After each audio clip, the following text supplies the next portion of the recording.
সৃষ্টির প্রধান পেল বুদ্ধ ভগবান।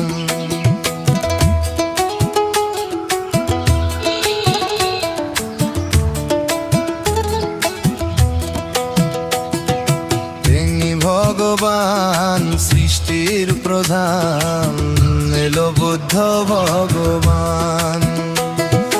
বুদ্ধের বাণী শুনতে যখন যাই গো বিহারী, ভিক্ষুদের থেকে বাণী শুনি সকলে।